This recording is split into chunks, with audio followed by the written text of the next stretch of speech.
How to share calendar on iPhone.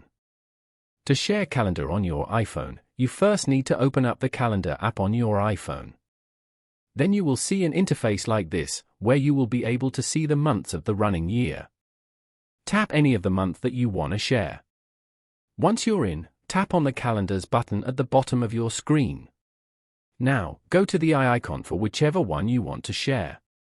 Then, under Shared With, tap on Add Person. Type in the email of the person you want to share the calendar with. Once you're done putting in their email, tap on Add at the top right corner of the screen. As you can see, you have successfully added the email of the person. Once you're finished adding the name, tap on Done at the top right corner. There you go, you have shared the calendar with your friend.